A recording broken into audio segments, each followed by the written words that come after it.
Bien, vamos a ver si trabajamos el montaje de la discusión. Está con nosotros Ramón de Miguel, funcionario diplomático de carrera. Fue,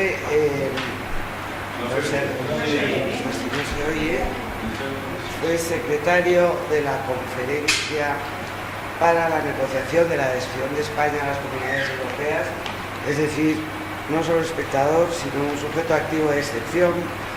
Pasó unos años en la comisión, fue director general de Energía, ni más ni menos, y luego ha sido embajador de España en París, en Francia y en Mónaco, y hoy en día es miembro del Consejo Asesor del CANO y del INCI. De manera que es persona con el perfil más adecuado para hablar de políticas comunes para las que haría falta.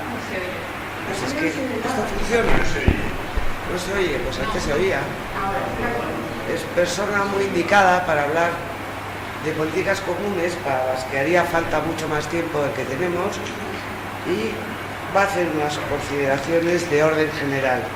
Y tenemos también a Javier Doz, que es miembro en representación de comisiones obreras en el Consejo Económico y Social Europeo y adjunto al secretario general. Yo creo que la intervención de Ramón de Miguel debería preceder la intervención de Javier Doz, así que le doy la palabra, si se quiere acercar aquí, que es lo que es más cómodo.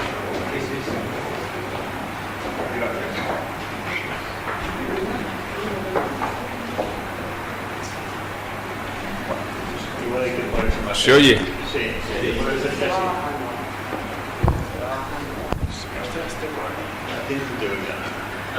Bueno, verdaderamente hay que ser masoquista para entrar, después de toda una mañana, en un tema como el que han decidido los organizadores, que es las políticas comunes, que, como yo decía hace un minuto, es para hacer un seminario de 15 días, porque las políticas comunes son las políticas de la Unión. Es un disparate. Bueno, quería agradecerte tu presentación. Únicamente, no quiero presumir de nada, pero me parece que has omitido lo más importante en mi carrera, es que he sido durante 8 años secretario de Estado para Asuntos Europeos, aparte de ser secretario de Estado de Política Exterior, pero para Asuntos Europeos. Perdona, Ramón, te pedimos a ti que nos mandaras sí, y lo mandé. No, lo sé, y lo tenía, pero por lo del libro... Que lo mandé, pero a mí me parece que eso, además de los 10 años que he pasado en la comisión en diferentes cargos, eso sí que imprime carácter, porque tengo el Guinness Book of Records. No ha habido un ministro de Asuntos Europeos en Europa que haya estado 8 años seguidos. Y debo decir que fueron 8 años muy brillantes de la historia de España en la Unión Europea, porque fueron los 8 años que vinieron después de los años precedentes de Felipe González, fueron los 8 años de Aznar, en donde realmente España no ha estado nunca tan alto en la Comisión Europea como estuvo, en la Unión Europea como estuvo entonces. Bueno, no pasa nada. Javier Lorza, buenos días. Casi nada. Oye, vete a tomar un café, porque aquí te vas a correr una barbaridad. Son todos. Bueno, Me siento aquí en primera fila.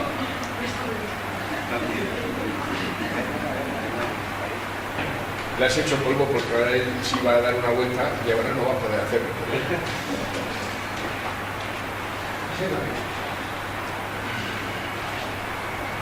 Bueno, verdaderamente este tema de las políticas comunes es un tema complejo, sobre todo un tema extenso.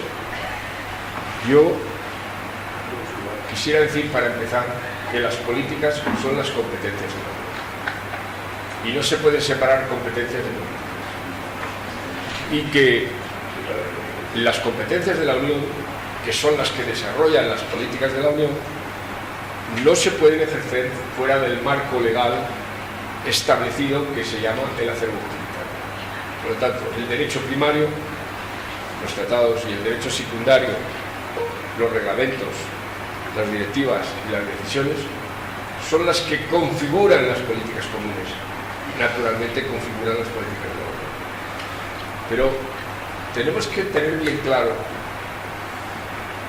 que el poder de la Unión no viene de una soberanía de origen. La Unión Europea no nace como nació la República Francesa en el Jeu de Paume, en el que el pueblo soberano decide lo que quiere decidir. Aquí no hay pueblo soberano. Me perdonarán todos los grandes defensores del Parlamento Europeo. El Parlamento Europeo es una mínima expresión del demos europeo. Lo que representa el poder de la Unión es el pacto. Y por lo tanto, el poder de la Unión no tiene soberanía. La soberanía, como tienen los Estados miembros, la soberanía emerge de un pacto. Y el pacto es todo aquel movimiento de los Estados miembros después de la Segunda Guerra Mundial, cuando constatan que el Estado Nacional ha fracasado, que ha provocado un enfrentamiento que ha originado 2 guerras mundiales, que ha machacado totalmente Europa, y llega un momento en que alguien piensa, cuando ya están renaciendo de las ruinas, que hay que cambiar el modelo, que los estados rivales luchando unos contra otros no funcionan, que hay que cambiar la rivalidad por la cooperación y el enfrentamiento por el diálogo. Esa es la base del pacto primigenio. Naturalmente todos sabemos, y todos los que hay aquí, que son todos muy expertos, por las intervenciones que he oído, pero saben que todo esto fue tomando forma con Jean Monnet, con la iniciativa de Schuman y con el inicio de los primeros acuerdos de integración europea, que son la CECA, que es la manera de superar la guerra mundial, puesto que las grandes materias primas de la guerra eran el carbón y el acero, pues trata de ponerlos juntos y de cooperar ahí. Luego el Tratado Europeo de Defensa, que no nació, ahora que estamos hablando del Tratado Europeo de Defensa, ya en los años 50 ya estaba encima de la mesa. Lo que pasa es que Francia lo vetó y luego finalmente el Tratado de Roma.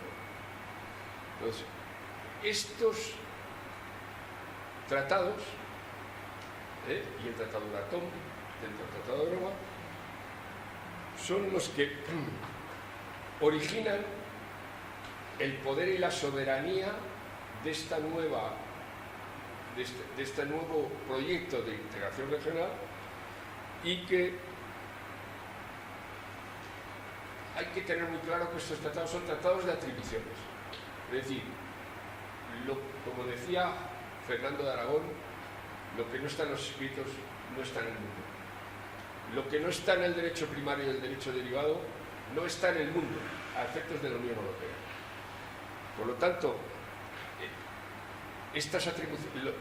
la Unión Europea ejerce sus atribuciones que le han sido transferidas, pero no tiene un poder omnímodo y no tiene, naturalmente, la facultad que tienen los Estados miembros, que es ejercer poder sin límites.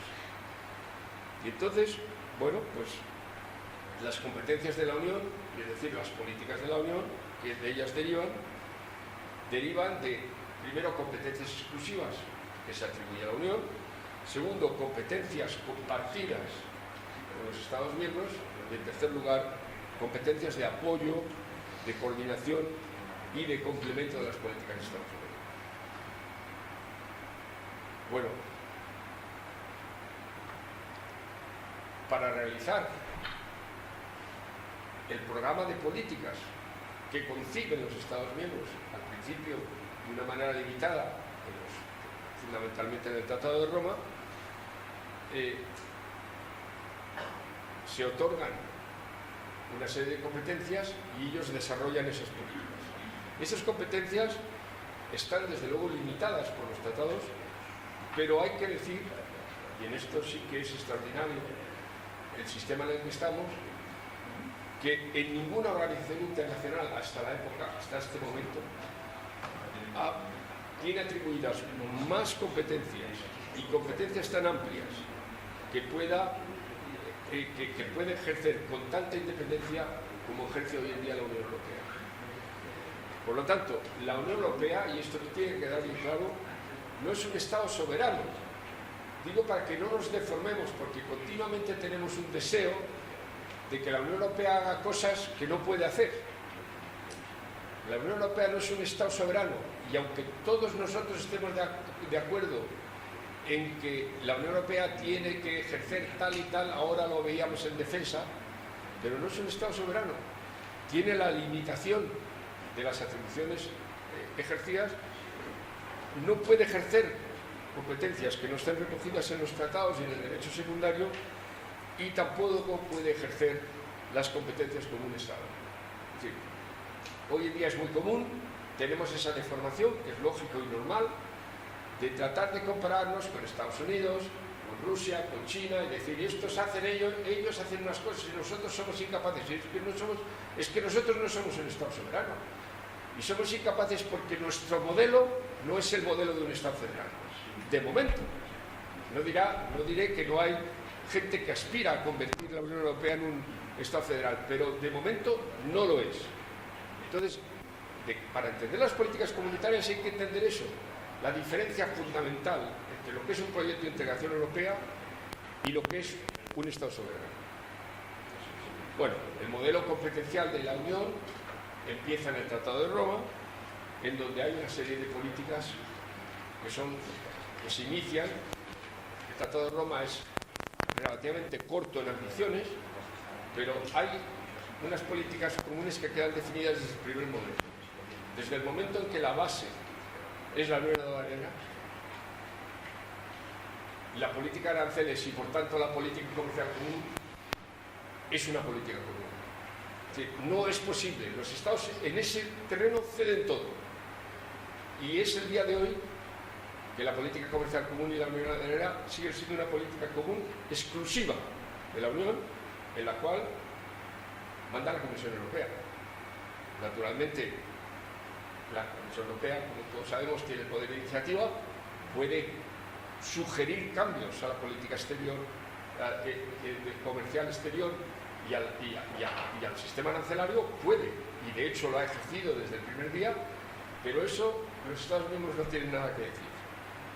La segunda gran política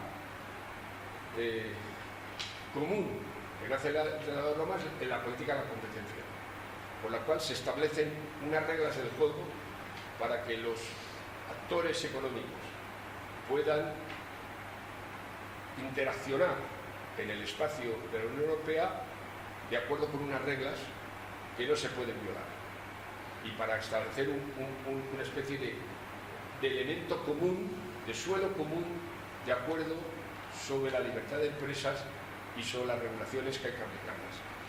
De nuevo, los Estados miembros no tienen nada que decir. La política de la competencia se transfiere a la Comisión desde el primer día, y es el día de hoy que la política de la competencia sigue siendo una política común plena. Y por último, hay atisbos de competencia exclusiva de la Comisión en la primera gran política que se desarrolla a través del Tratado de Roma, que es la política agrícola común. Todos sabemos que la política agrícola común ha evolucionado y ya no es totalmente competencia de la Comisión. Ahora hay cooperación con los países miembros, pero hay una serie de cosas en las que la Comisión dicta, es decir, las subvenciones a las vacas o los contingentes de importación de ciertos productos agrícolas son cosas que decide la Comisión, en las que los países miembros no tienen absolutamente nada que ver.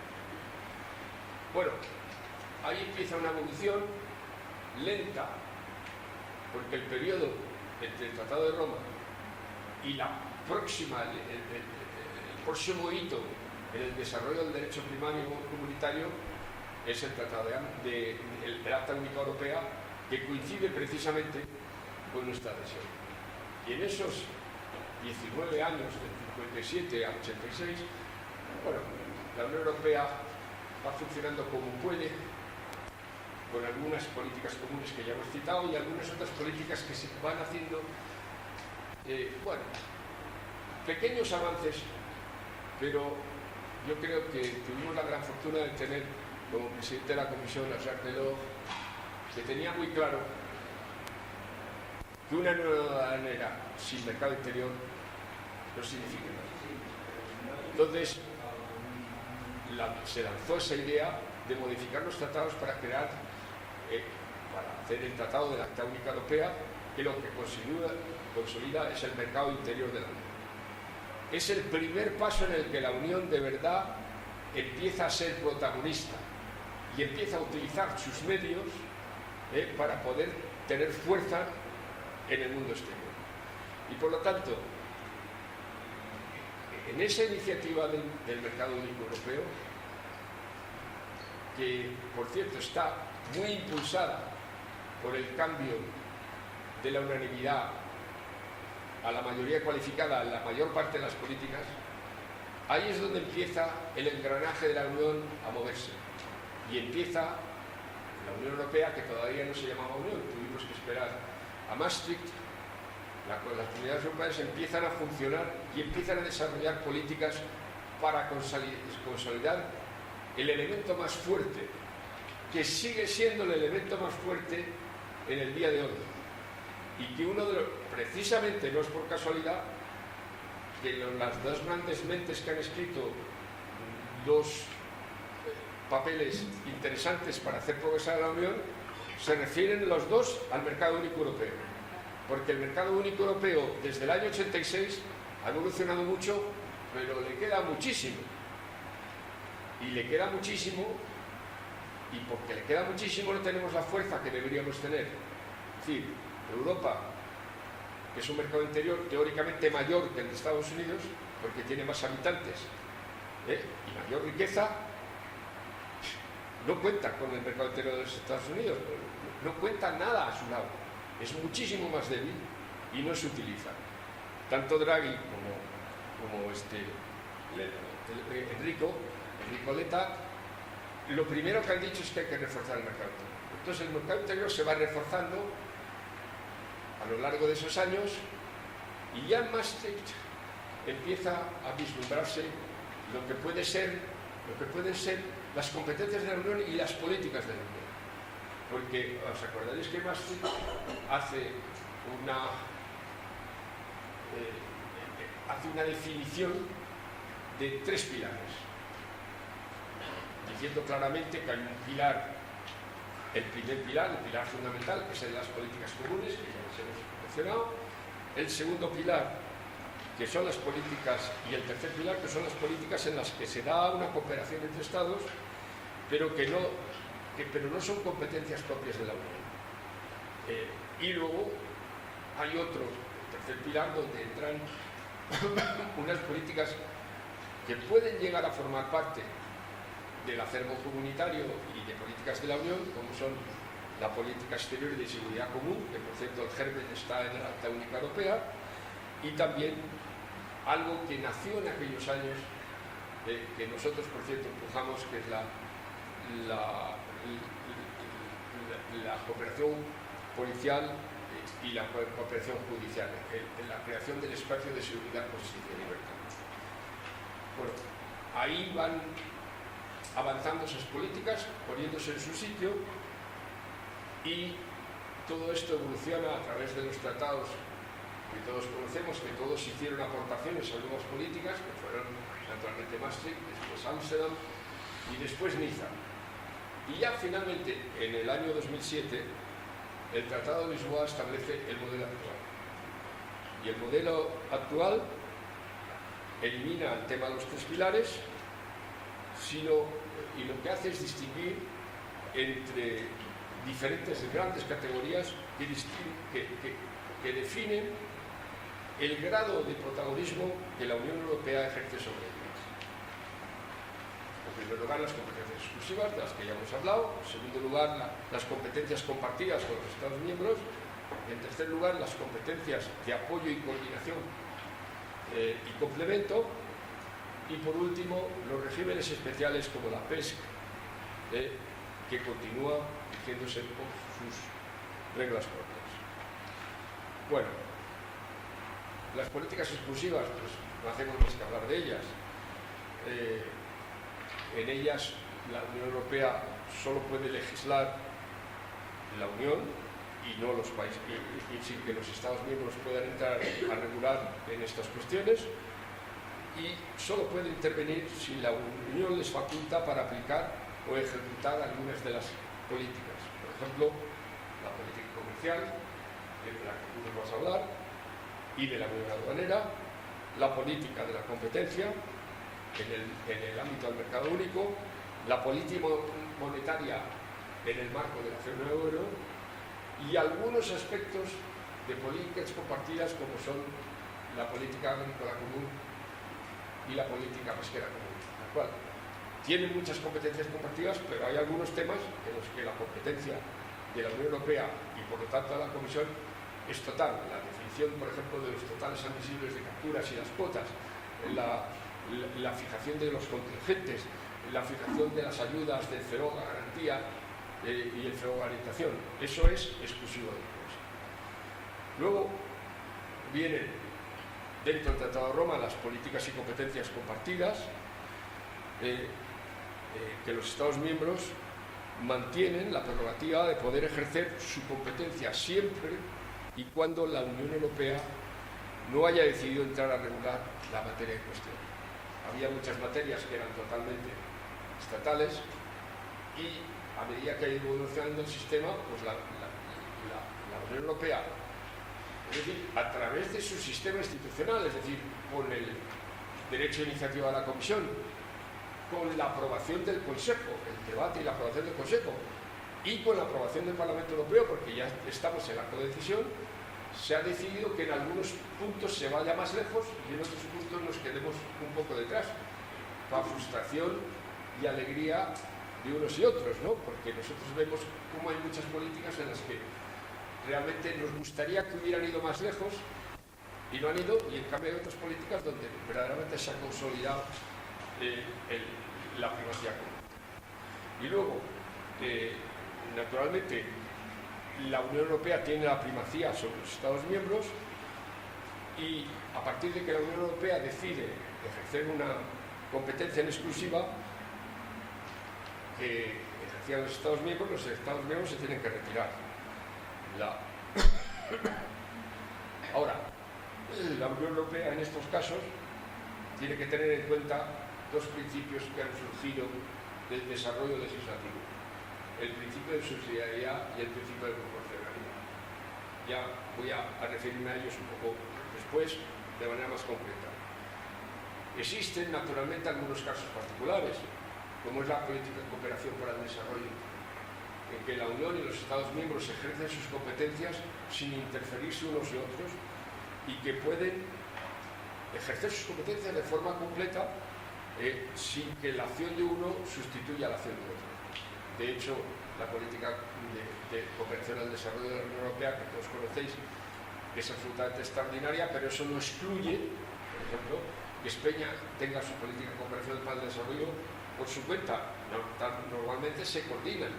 A España o a un país miembro de la Unión Europea se le ocurre financiar un proyecto que ya está en la política de cooperación al desarrollo de la Unión. Pero hay muchos proyectos complementarios que conviven y no hay ningún problema, no hay ninguna exclusividad de la Unión en esos temas, ni tampoco hay ninguna exclusividad de los Estados Unidos. Bueno, de esas políticas compartidas, pues todos sabemos cuáles son, ¿no? La política de cohesión económica y territorial, la llamada política regional, la política agrícola común, la política pesquera común, la política de medio ambiente, la política de energía, la política de transportes y sobre todo las políticas, esto es muy importante porque nosotros estamos ahí en el origen, y si no preguntárselo a Javier Elorza, que es el que nos ha dicho las grandes innovaciones que ha introducido España en el sistema de la Unión, que es la creación del espacio de seguridad, justicia y libertad, en la que hemos tenido nosotros un papel protagonista. Bueno, hay otras.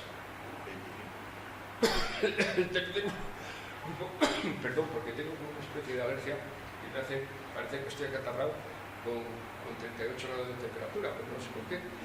Pensando en recortar. Tiene que ir pensando en recortar. Pues recorto ahora mismo. Inmediatamente, no hay nada que más me guste que recortar. Bueno, las políticas de competencias de apoyo y coordinación, la capacidad de la Unión Europea en estas políticas es limitada, no puede establecer armonización de las legislaciones de los Estados miembros y no conlleva la sustitución de las competencias de los Estados miembros. Estos son ámbitos que son nuevos, como la educación, por ejemplo el programa Erasmus. La Unión Europea no regula la educación de los países miembros, pero sin embargo establece un instrumento para que haya un intercambio de universitarios dentro de las universidades de la Unión. Por ejemplo, la cultura. La Unión Europea no dice qué tipo de cultura tienes que tener, pero sí, sin embargo, puede financiar proyectos de cultura común o iniciativas culturales que sean interesantes, como por ejemplo el cine europeo. Y luego la industria, que aunque parece que la Unión Europea tiene competencias sobre industria, no las tiene, pero sí puede ayudar a la transformación digital, puede ayudar a la modernización, a la modernización tecnológica de las empresas. Bueno, todo esto, como decía antes, en estas iniciativas de las políticas comunes, la Comisión Europea tiene el límite de los dos principios, el de subsidiariedad, que en los ámbitos que no sean de competencia exclusiva tiene limitada la posibilidad de actuar y solo lo hará cuando los objetivos se puedan alcanzar de forma suficiente a través de la acción de los Estados. Es decir, cada vez se consolida más la idea de que lo que se puede hacer a bajo nivel local, nivel regional, incluso a nivel estatal, no es necesario hacerlo a nivel de la Unión Europea porque no es necesario. Y además hay que hacerlo con un sentido de proporcionalidad. Es decir, la Unión Europea debe tratar que los medios no excedan a los fines y que la actuación no sea excesiva y desproporcionada. Bueno, naturalmente, todo eso, ¿quién regula los principios de seguridad, subsidiariedad y proporcionalidad? Pues no solamente las propias instituciones de la Unión, Comisión, Consejo y Parlamento Europeo, sino también, y esa es la innovación, los parlamentos europeos. Los parlamentos europeos pueden, cada vez que haya una iniciativa, establecer un sistema por el cual llaman la atención sobre temas en los que hay que aplicar estos principios. Bueno, pues ya puedo cortar, pero para que tengamos claro, si queremos un poco saber cuáles son las políticas de la Unión, mi última recomendación, no podemos seguir hablando de todo lo que queráis, es ver las formaciones del Consejo. El del Consejo de Ministros de la Unión, no del Consejo Europeo, que el Consejo Europeo tiene una capacidad omnímoda para entrar donde le dé la gana y para desarrollar las políticas que quiera. Pero el Consejo de Ministros, que es el órgano legislativo de la Unión, tiene solamente 10 formaciones de consejo. Y son las que son. O sea, no nos vamos a inventar ninguna más. Aparte del Consejo de Asuntos Generales, que es el que lleva todos los temas generales de la Unión, está el Consejo de Asuntos Exteriores, que lleva la política exterior y de seguridad común, pero, ojo, este es el único consejo que no presiden los países miembros. Lo preside el alto representante de la Unión para la política exterior y seguridad común. Y luego los demás consejos que vienen los presiden, según la presidencia, los ministros a los que les corresponden. Es decir, cuando era la presidencia española en el 93, pues el Consejo de Asuntos Económicos y Financieros, que es el ECOFIN, lo presidía el ministro de Finanzas o de Hacienda de España o de Economía de España. Luego está el Consejo de Justicia y Asuntos Interiores, Luego está el Consejo de Empleo, Política Social, Salud y Consumidores, que desarrollan todas esas políticas. Luego está el Consejo de Competitividad. Luego está el Consejo de Transportes, Telecomunicaciones y Energía. Los consejos de Agricultura y Pesca, el Consejo de Medio Ambiente y, por último, el Consejo de Educación, Juventud y Cultura. Ahí tenemos el marco. ¿Podemos empezar a hablar de las políticas comunes? Pues podemos. O sea, la lista es enorme y podemos ir calificando cada una, pero yo creo que yo ya he llegado aquí por lo menos a hacer un planteamiento general y luego pues contestaré las preguntas que sean necesarias. Gracias. Muy bien.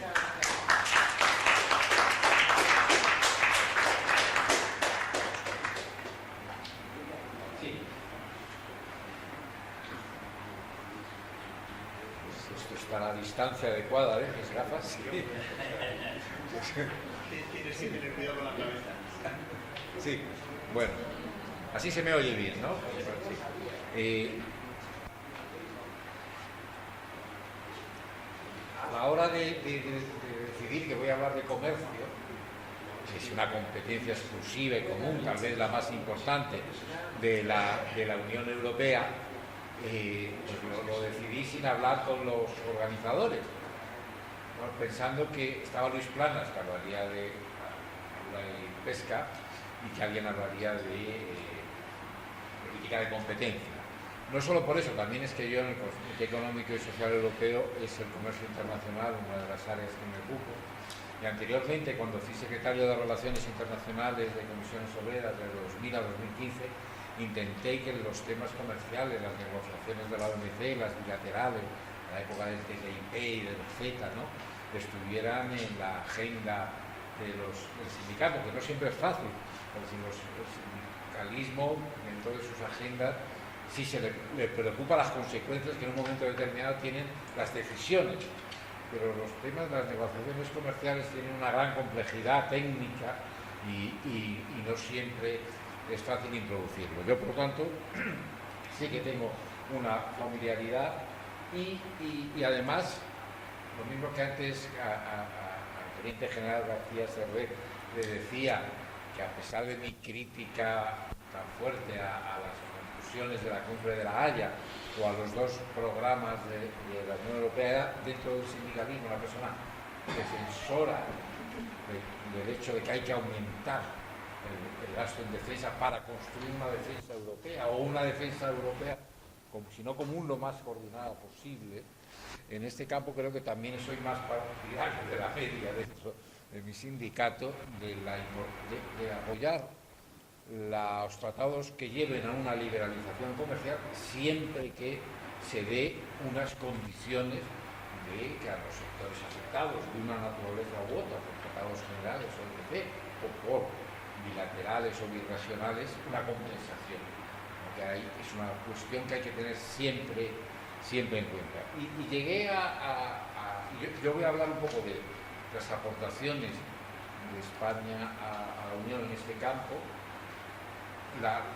Lo que hemos recibido de la política comercial europea, la economía española, cuál es el balance del mismo, pero también me voy a referir al comercio hoy, comercio que es tema candente como tema de riesgo geopolítico, ¿no?, desde la segunda y desgraciada irrupción de Donald Trump en la política mundial, ¿no?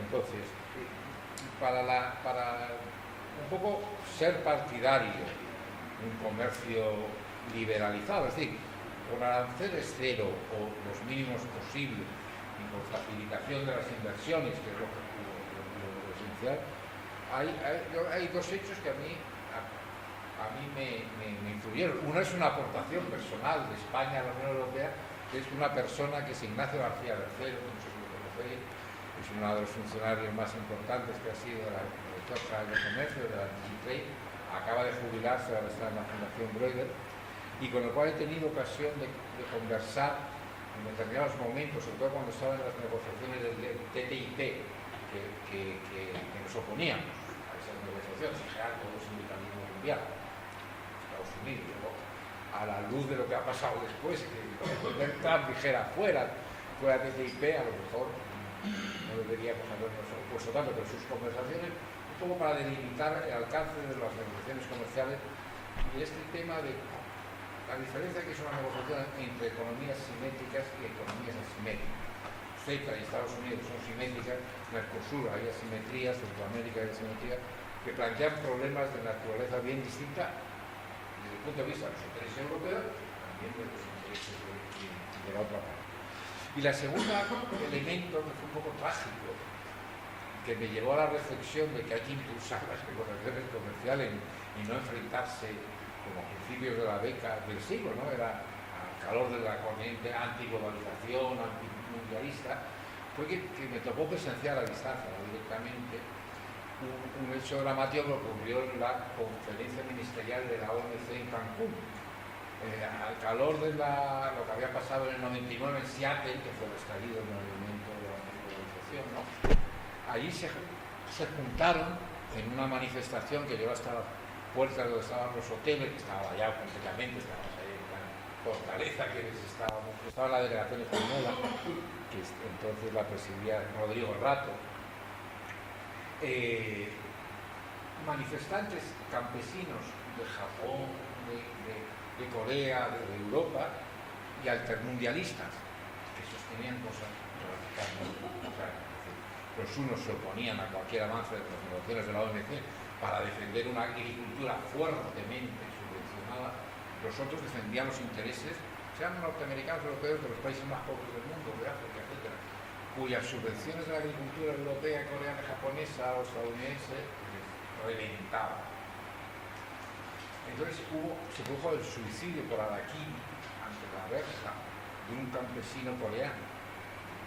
Murió. Y eso trastocó la guerra. Bueno, llega hasta ese extremo, yo lo vi muy a distancia, solo vi el follón que la manifestación se disolvió, etc. A mí la reflexión de que desde posiciones antagónicas, política española, mundial, etc., se llega a atacar una misma objetivo, a una misma posición, me hace estar del lado de esa posición. Probablemente sea cierto. Y para mí esa reflexión de que sí, que hay que impulsarlo. Y yo creo que eso es lo que, ya paso un poco al tema de las aportaciones, ha hecho España en la política comercial. Yo creo que tanto el enfoque multilateral del apoyo a las negociaciones en el seno de la Organización Mundial del Comercio, como me referiré brevemente, hoy el Estado casi del auge de la Organización Mundial del Comercio, en estos momentos, a los 24 años de iniciarse la ronda de Doha, que iba a renovar el Acuerdo General de Aranceles y Comercio, el CAC, ¿no? Está felicitándose porque haya países que se incorporen a la primera fase del acuerdo de limitar las subvenciones a la pesca. Esa primera fase es prohibir las subvenciones a la pesca ilegal. La contradicción en sus propios términos es ilegal. Debería estar prohibida en sí, no prohibir las subvenciones a la pesca. Y habrá una segunda fase que ampliaría. Ya ni siquiera se habla de la ronda de Doha. Desde que Estados Unidos, Trump 1, bloqueó el órgano de solución de diferencias, que es el que permite apelar y que hacía a la OMC, pues, a una organización internacional que tenía la fuerza suficiente como para sancionar a los países, ¿no? Pues lo bloqueó. Biden no levantó el bloqueo, eso hay que subrayarlo. Y bueno, a Trump, yo lo que espero es cuando decide irse, después de haber vulnerado todas las reglas, después de estar sometido a demanda. Pero bueno, un país que en el órgano judicial de solución de diferencias le dice no tiene usted razón, pero no puedo apelar, si no puedo apelar no cumplo nada. Es una situación en la cual por el momento no se ha producido esa salida de Estados Unidos, sí, la Organización Mundial es tremendo, ¿no? Pero, y los acuerdos de París, que también es más tremendo, pero no de la Organización Mundial. Pues bien, ese apoyo a esa posición, el apoyo a las negociaciones bilaterales, que es muy importante, y en general a una política comercial basada en normas, sí defendiendo un sector agrícola, pero no al extremo que hacen algunos países, en el caso de Francia, etcétera, que llegan a bloquear la ratificación de los tratados y sobre todo a conseguir una amplia red de tratados con América Latina y el Caribe. Están todos los países afectados en estos momentos por esos tratados, excepto Venezuela y Bolivia. La última está pendiente de ratificación, que es evidente, que es el Mercosur, y está pendiente de un procedimiento que puede eternizarse. Pero vamos, una de las cuestiones que hay que poner de manifiesto y que había llevado a la reflexión es que un tratado como el tratado con Canadá, el CETA, que se inició en 2009, se firmó en 2016, entró en vigor en 2017, todavía no está ratificado. Y mira que no hay problemas con Canadá. Hemos además pasado de tener un déficit a un superávit.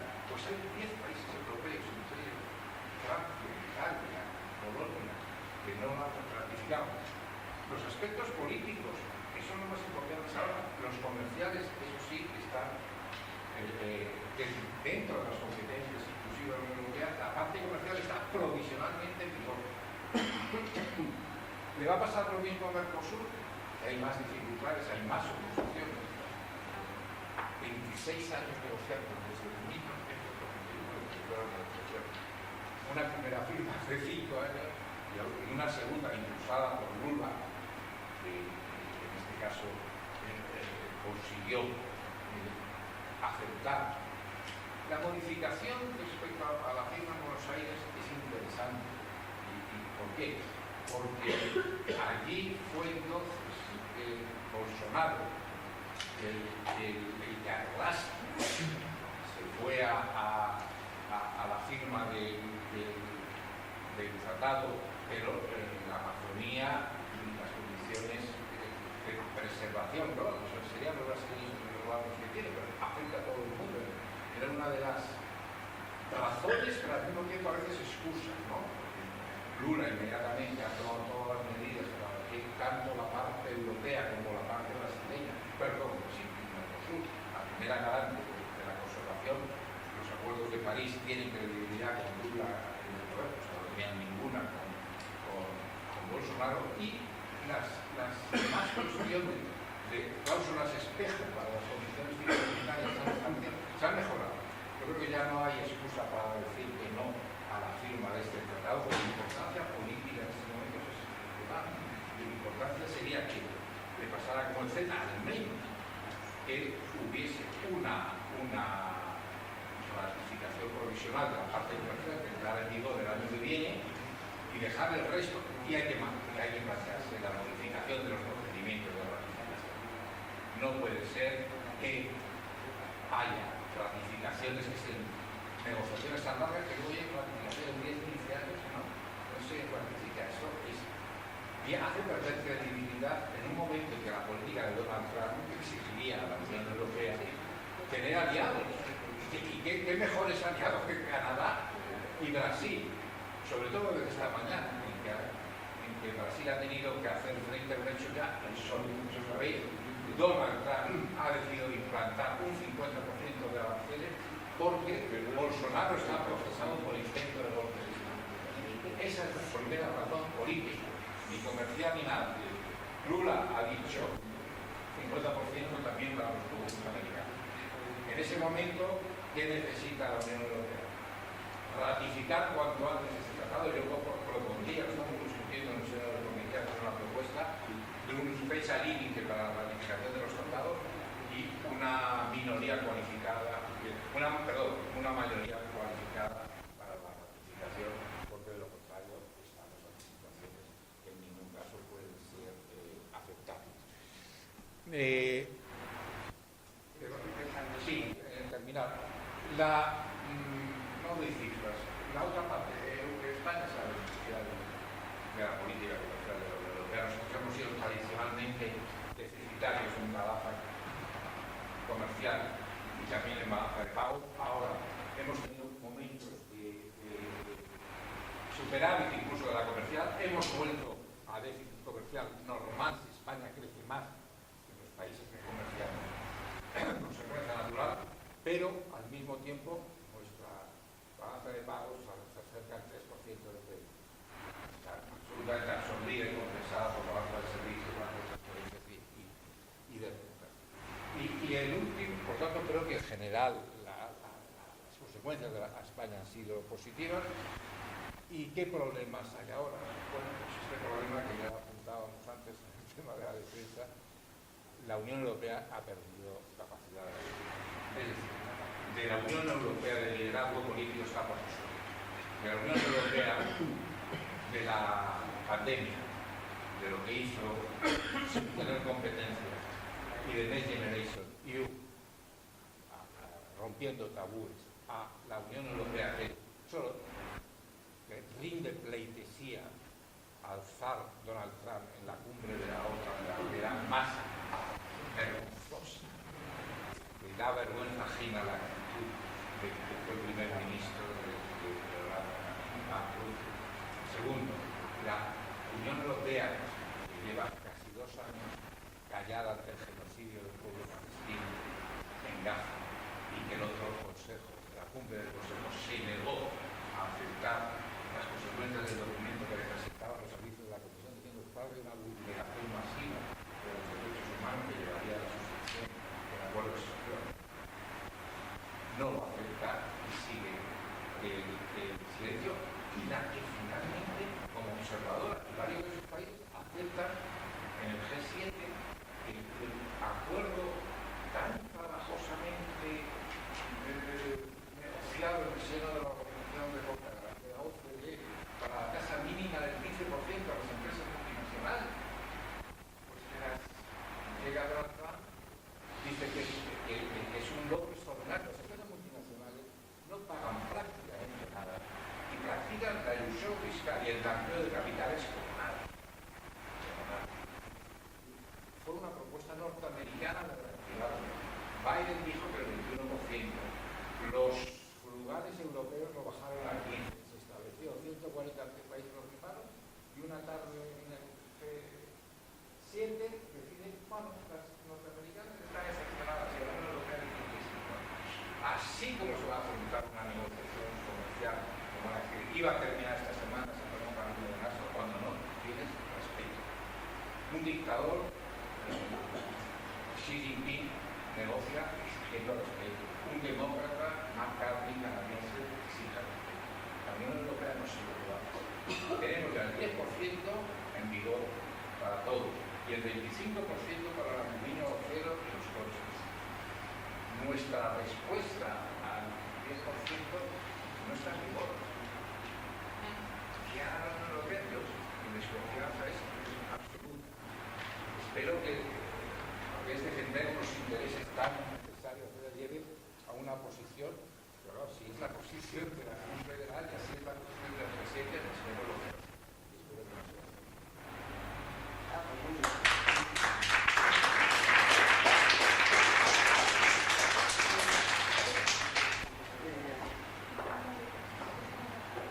Gracias, Javier, por esas consideraciones tan reales. No se me oye, ¿no?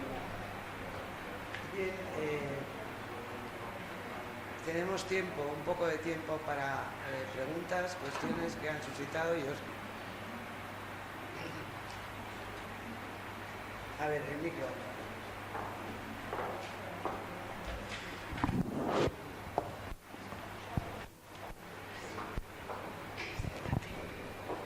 Sí, muchas gracias.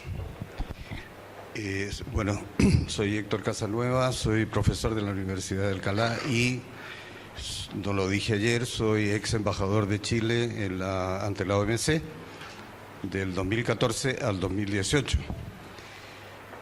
El 2017 es cuando se inicia la administración Trump, la primera, y es cuando efectivamente lo que ha mencionado se produce el primer bloqueo al sistema de solución de controversias, de diferencias de la OMC, con el bloqueo de los integrantes del Appellate Body, o sea, del cuerpo de apelación, efectivamente, y que es uno de los núcleos centrales de la OMC y de la existencia misma del sistema multilateral de comercio que encarna la OMC.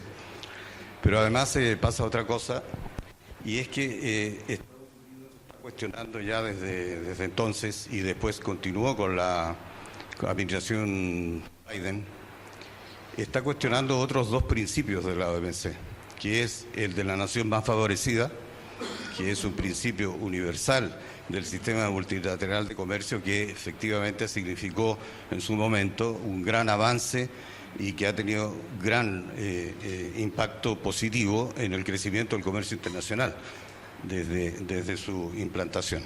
Y el otro principio, que es tan grave como ese, que está cuestionado, es el principio que se denomina el trato especial y diferenciado. ¿Qué significa esto? Que los países menos adelantados, según la denominación de Naciones Unidas, tienen derecho a aplicar determinadas subvenciones y determinadas políticas comerciales que en principio están prohibidas, pero temporalmente con el fin de favorecer la creación de capacidades dentro de esos países para llegar en un momento determinado a homologarse y poder competir en iguales condiciones en el comercio internacional. Esos principios que está cuestionando Estados Unidos, la razón fundamental no es por ir en contra de los países menos adelantados, sino que por ir en contra de China. Porque cuando China ingresó, y todos sabemos que China ingresara en la OMC, ingresó con un estatus de país, vamos a decirlo simplemente, en vías de desarrollo. Y China no quiere cambiar ese estatus, obviamente, pero la diferencia es que en este momento China es un país que no puede ser, obviamente, comparado con algunos de los países africanos, por ejemplo, denominados o incluso centroamericanos denominados de menor desarrollo, ¿no? En fin, quería decir eso, pero esto lo digo y para... Sí, hay que centrarse. ¿Cómo? Hay que centrarse.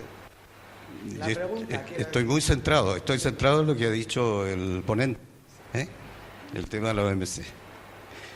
Y esto lo he dicho porque quiero agregar de que en el seno de la OMC, la Unión Europea actúa como un solo miembro de la OMC, por la política comercial, como aquí se ha señalado. Y en esa actitud, yo como embajador constaté, como presidente además del Grupo Latinoamericano de Embajadores, que la Unión Europea no siempre está alineada con la asociación estratégica que se pactó con América Latina en el año 1999. Y muchas veces en las decisiones que no son fundamentales de política, porque es difícil hacer eso, pero sin embargo en la creación de grupos de trabajo, por ejemplo, en avanzar en determinados temas como comercio electrónico, como nuevas tecnologías, etcétera, la Unión Europea no ha estado del lado de los países latinoamericanos. Gracias. Muchas gracias. Javier, ¿tienes algo que contestar a esto? ¿Hay un micro? Sí. Ponte aquí. Plenamente cierto. Tenía pensado hablar, pero claro, se me fue en mi largo discurso el tiempo sobre la relación América Latina-Caribe, que ya va a 3 cumbres, hasta la 4ª, que será, si se puede hacer, no sé, en Colombia. La situación colombiana está muy complicada y ya se ha suspendido con la CELAC. Unión Europea, CELAC, Comunidad de Estados de América Latina y del Caribe, tiene un acuerdo birregional que, después de estar suspendida durante años, en 2023 en Bruselas fue la 3ª, que se ha reactivado, pero es que ese gran conjunto de relaciones que podían permitirle a la Unión Europea un aliado real y obtener políticas comunes no se acaban de concretar. Es un ejemplo más de esa enormidad de reuniones, cumbres, declaraciones que no se cumplen, que después no hay forma de tenerlo, porque si no, ahora mismo creo que estoy escribiendo una cosa para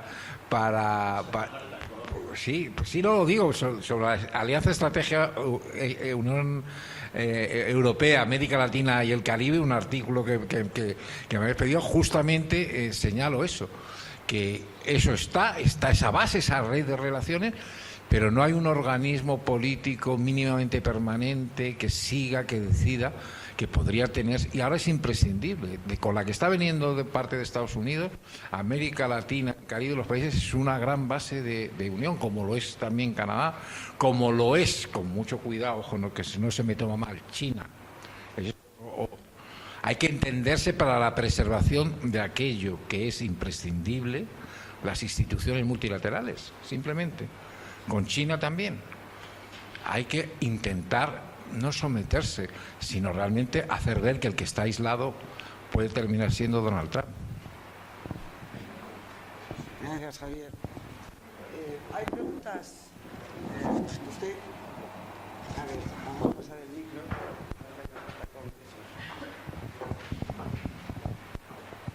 Coja el micro, por favor, y lo pasa luego, Mercedes. Bueno, pero ahí había...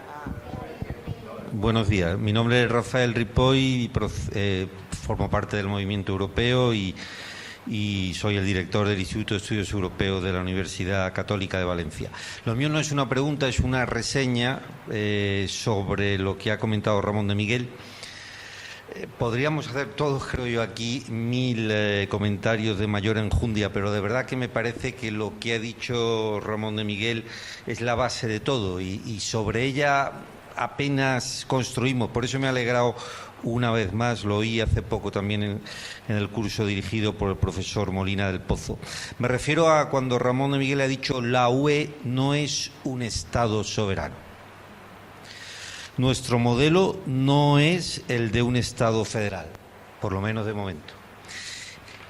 El no tener esto en la base de la ciudadanía europea y, por supuesto, en la clase dirigente de ningún color ni partido, absolutamente claro y de forma evidente, provoca mucha frustración y mucho eurocepticismo. Hoy todavía, gracias a Dios, afortunadamente, en la sociedad española se pervive un voluntarismo positivo hacia la construcción y la integración europea, pero el voluntarismo se agota, se acaba, como ha pasado en otros muchos sitios.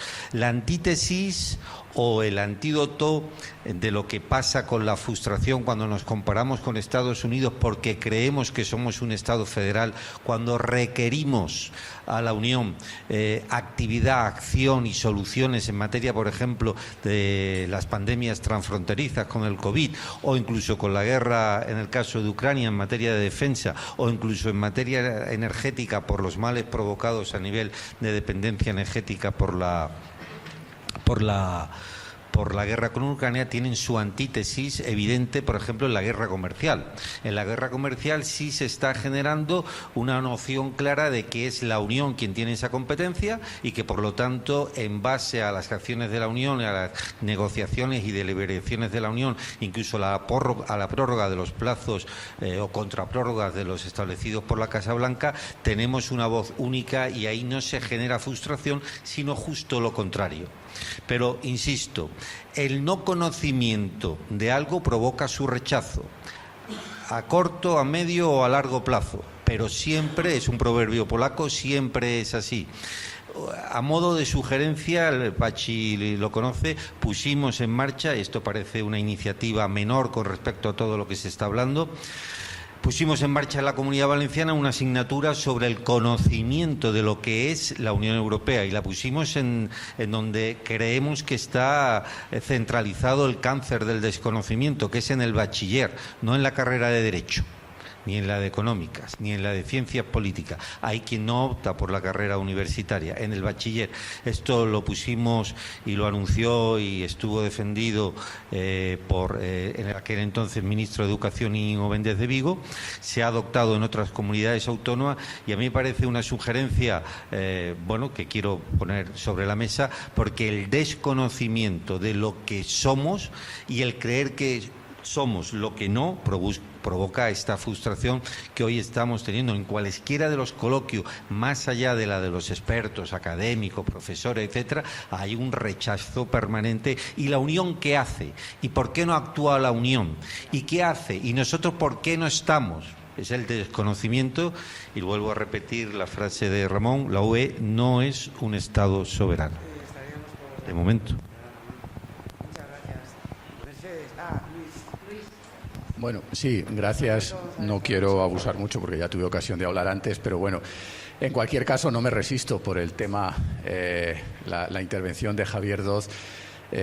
Al margen de los temas de defensa, los temas comerciales pues son, si se puede decir, otra de mis pasiones dentro de lo que uno se puede apasionar por estas cosas en la Unión Europea. Entonces quería hacer un apunte y una pregunta.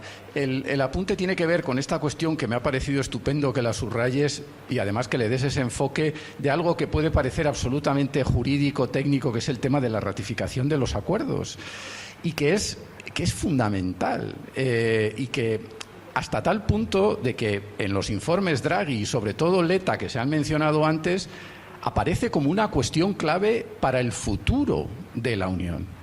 Es decir, no podemos estar, desde el punto de vista de nuestra gobernanza en la vertiente externa del mercado interior, bloqueados hasta cierto punto por esta cuestión. Es verdad que el bloqueo es relativo porque se aplica provisionalmente la parte comercial de los acuerdos. Y ahí hay una aportación interesante y además a la que yo le pongo hasta cierto punto cara española, porque algo tuvo que ver una persona que conozco bien en el Departamento Jurídico del Servicio Europeo de Acción Exterior, de la fórmula que se ha utilizado con el acuerdo con Chile, que es no ya poner en vigor provisionalmente, sino separar en dos acuerdos, de tal forma que el acuerdo comercial que expira una vez que entre en vigor el acuerdo global cuando se termine de ratificar, si es que se termina, el acuerdo comercial entra en vigor inmediatamente con decisión del Consejo y autorización del Parlamento Europeo. Yo no sé si lo que se está debatiendo ahora en relación con Mercosur es utilizar esta fórmula de Chile, pero me parece interesantísimo y yo creo que hay que vincularlo también con ese panorama más amplio del futuro de la competitividad del mercado interior europeo, etcétera. Y la pregunta, me gustaría que nos dijeras algo de cómo veis en el Comité Económico y Social el tema de China. Algo has mencionado, pero a mí me plantea, es decir, muchos interrogantes. En los últimos meses, incluso semanas, hemos tomado nuevas decisiones hasta cierto punto contundentes con China. Hay una cuestión que ha pasado inadvertida, como es lógico y natural, porque es muy de detalle, pero por primera vez la Comisión hace 15 días activó el instrumento de contratación internacional y ha prohibido que operadores chinos concurran a procedimientos de licitación pública en el mercado de productos sanitarios, que esto es casi no ha aparecido en la prensa, pero muy de rondón. Hemos aplicado algunas otras medidas.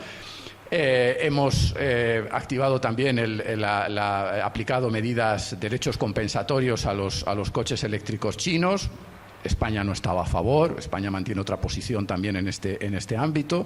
Sin embargo, China, a diferencia de Estados Unidos, acepta un procedimiento alternativo de apelación de la OMC, que eso es curioso hasta extremos insospechados. Entonces, yo no sé cómo estáis viendo desde el Comité Económico y Social esta cuestión y la posición de la Unión Europea en relación con China. Y perdón por haberme extendido. Gracias, Luis. Javier, ¿quieres contestar ahora? Sí. Bueno, sí.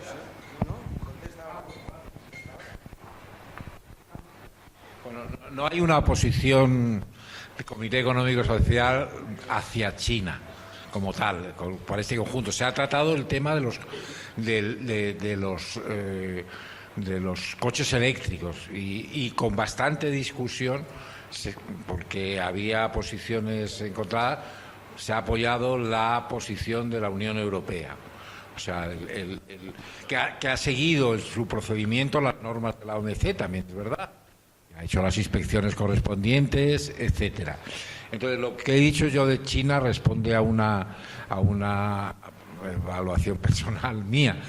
Yo creo que en este panorama mundial, por supuesto, al tiempo que sigue reclamando, de la manera que pueda reclamar, el cumplimiento de los derechos humanos en China y de la democracia, yo creo, entre paréntesis, que la voz de la Unión Europea reclamando el cumplimiento de derechos humanos, no tiene ninguna credibilidad por su silencio ante el genocidio de Gaza. Pero bueno, hay que seguir haciéndolo, pero creo que hay que entenderse en el ámbito de mantener las instituciones multilaterales, que a China le puede haber una alianza táctica en ese punto, en concreto para la Organización Mundial del Comercio, para mantener su existencia. O sea, que yo estoy esperando el momento que diga Donald Trump que me voy de la Organización Mundial del Comercio, por todas sus reglas las ha violado, las decisiones que adopte el órgano de solución de diferencias contra Estados Unidos las ignorará, ni siquiera diciendo que no puede apelar porque no hay órgano, porque lo bloqueo yo mismo. Pero entonces en ese aspecto yo creo que sí que hay que... pero no tenemos una relación profunda. Y respecto al tema de los tratados, quiero decir algo. O sea, yo estuve en noviembre pasado en una delegación del Comité Económico y Social a Canadá para examinar estos temas, examinar con el gobierno, etcétera. Me parecen de un ejemplo, los canadienses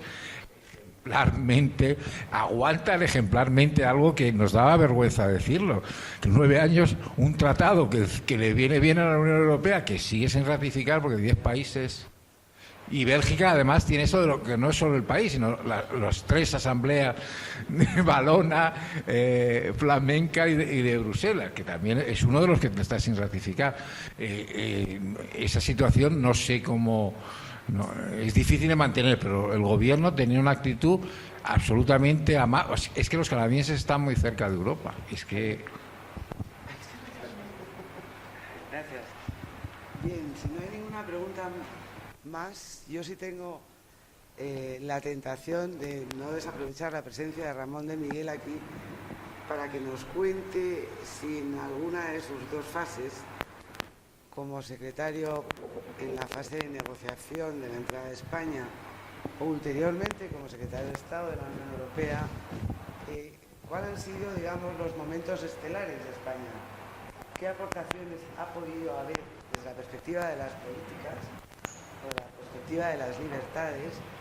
O al contrario, ¿dónde ha habido momentos de tensión en los que había algo inaceptable para España, desde su perspectiva? Gracias. Esto, con respecto a la primera pregunta, ¿cuáles han sido las aportaciones de España al desarrollo de las políticas comunes de la Unión? No me atrevo a responderla porque estaba hasta hace un minuto aquí sentado Javier Lorza, que ha escrito todo un libro sobre las aportaciones de España a la Unión Europea, y yo no me gustaría parafrasearlo, aunque ahora estoy más tranquilo porque no le veo ahí sentado, pero bueno, realmente centrándome en la segunda, es decir, cuáles han sido los problemas que España ha tenido en el desarrollo de las políticas. Yo debo decir que España no lo ha tenido fácil en ningún momento. El tratado de adhesión que negoció España ha sido la negociación más larga de todas las que ha tenido la Unión, la más difícil y con unas singularidades pintorescas que ya he mencionado alguna vez en alguna conferencia, pero desde luego lo que no hay la más mínima duda es que España se lleva la palma en la negociación más difícil, más dura, en donde se han impuesto los periodos transitorios más largos, y además, una cosa importantísima, con 0 recepción de fondos comunitarios, ni preadhesión ni postadhesión, porque España entró en el circuito de recibir dinero de la Unión hasta 6 o 7 años después, es decir, cuando se acabó el periodo transitorio, el saldo arancelario agrícola e industrial. Eso fue muy duro. Naturalmente, desde nuestra entrada, la posición de España fue muy dura, porque había una mentalidad dentro de la Unión de que España debía ser un chico sumiso como lo eran Grecia y Portugal. Y francamente, pues España no es sumisa nunca, y desde luego no se puede con Grecia y Portugal, que hicieron unas negociaciones de risa.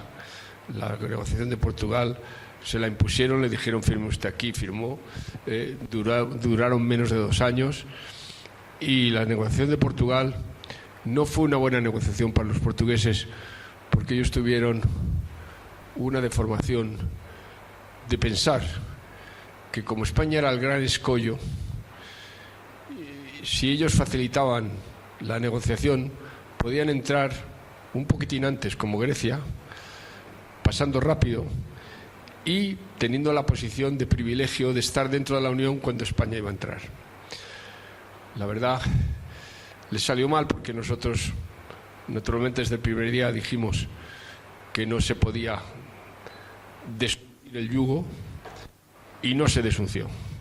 Con lo cual ellos, en una primera etapa, hicieron unas concesiones absolutamente absurdas, tan absurdas como, por ejemplo, en la provincia de Badajoz, donde no hay frontera física.